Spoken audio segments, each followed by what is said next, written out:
Like Elder Flowers said, we want to give God some praise first of all. First and foremost, welcome to our annual Family and Friends Barbecue ACKM Family and Friends Day.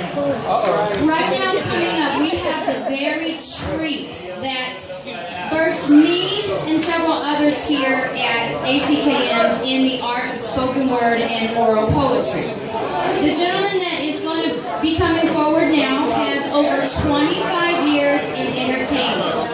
He was the 2014 Chicago Music Award winner, a two-time National Poetry Award winner, two-time Spoken Word Magazine Award winner, and I'm reading, and of course my focus.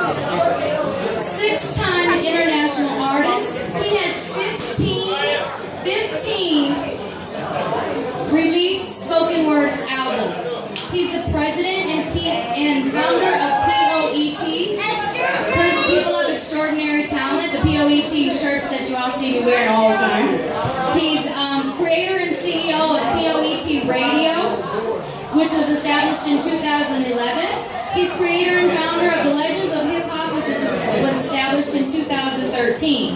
He's CEO of Nuke Bomb Records. He's a lecturer, author, performer, promoter, producer, host, entertainer, and community activist.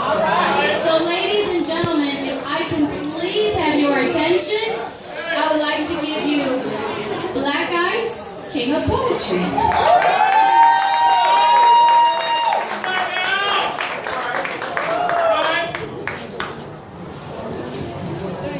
This morning when I awoke, I prayed. I prayed that my sister and my brother would be spared and saved. You think that things are bad right now. You're not just losing money in this economy, but you're losing your child. The streets, they be watching, looking for his next victim, and man, you can't even go to the corner store no more.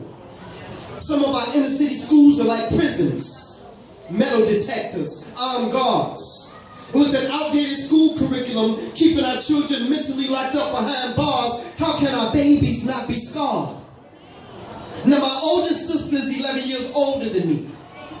And by the time I had made it to the second grade, high school, she had finished.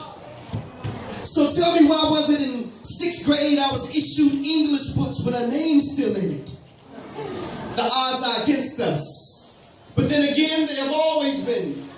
You just got to make sure that failure is not an option, for you are destined to win. And I was sitting here today in Michigan City to tell all my friends that I know that you can make it. All right. See, for you, things may be at its hardest. And for you, things may be at its darkest, but I got news for you. God always does his creating in the dark. Read Genesis 1. God created the heavens and the earth long before he created the sun. Now this flesh is your planet, and you got seasons like this earth does. You fall, you spring back up even harder. And like this earth, your brain is made up of 3/4 of water. And remember that second verse in Genesis when the Spirit of God moved upon the face of the waters? But the question is, have you created the heaven on your earth yet?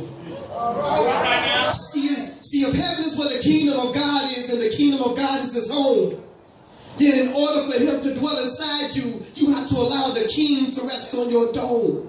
Get it? King dome? Make your mind his throne. And I promise you, you'll never have that feeling of being alone, because I know that somebody up in Michigan City today gonna make it. You may have lost a loved one. Mama might be gone. Daddy might be gone.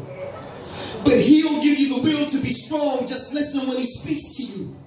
For those that have an ear, let them hear. Don't you know that you have a blessing waiting on you, but you're too afraid to get out of your comfort zone because of fear? See, some of y'all comfortable with being a C student. No. And for you, that might be prudent. And of the subject of this world, some of y'all fluent, but in the world of God, some of us just truant. But today at River Creek, we're going to fix that. Because I'm telling you, I know that somebody up in this park today gonna make it. That's that piece. Michigan City, make some noise.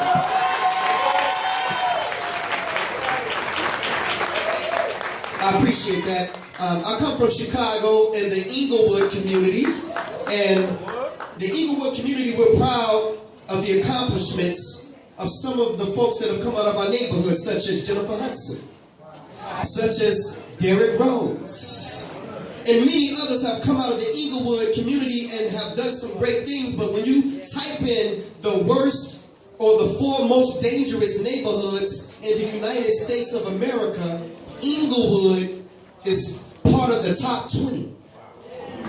And so we have a serious issue in the Inglewood community. Let me just say, my son is 17 years old, right? And most of his friends are around the same age. They've been growing up with each other for about 6 or 7 years now. So they created a bond and an attachment. So when we came home the other day, we noticed that the police was down at his friend's house. Well, the boys are like my sons too, because it takes a village to raise what? I can't hear y'all, Michigan City. It takes a village to raise what? So we went down there to see what was wrong with my son's friend, and we saw that DCFS and the police was taking him out of the custody of his mom. Well, apparently his mom had been beating him.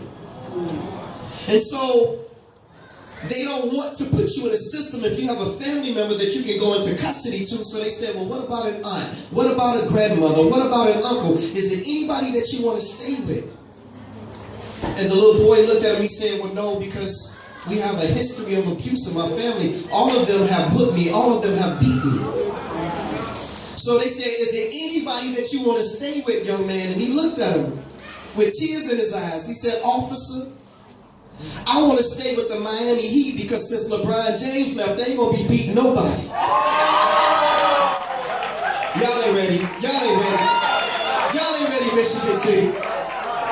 Y'all ain't ready.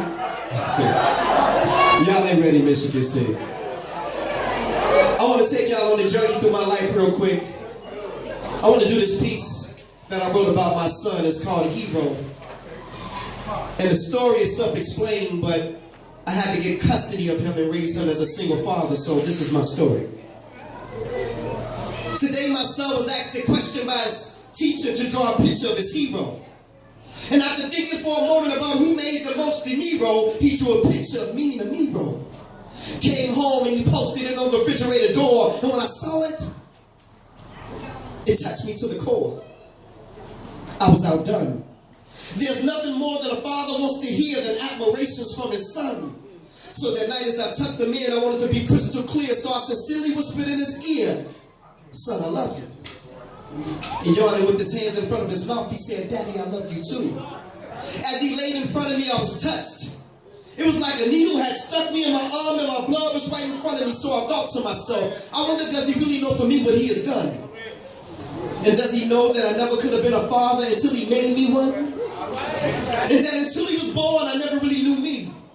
And that I didn't know a thing about responsibility until he gave it to me. And that until he was born, my future was kind of dim. But now that he's here, my life has been extended, because even when I'm gone, Coco, I can live through him. And although me and your moms don't get along, but that leaving you and your little brother in the house overnight alone was dead wrong, yet he was strong enough to take the time out to take care of his little brother. It's just a shame that at 11 years old, he had to play the role as the man of his mom's house. Yet with all these distractions, he struggled to keep his eyes on a prize by dealing with the everyday life of living in a low-income high-rise, not to mention dealing with his mother's addiction to drugs. But I swore my life that he would never be a statistic or listed as a thug. So when he would come home with me on the weekend, I would help to build his self-esteem. I allowed him to dream and taught him just what it meant to be a strong black king, and kept him away from all hurt, harm, and danger. And told my son, I said, listen, boy, you can be successful living in a low-income home if Jesus was born in a manger. But there was like this deep-rooted anger that reflected in his attitude, which caused some of his teachers to call me at home from school, but they ain't got a clue as to what he's going through now.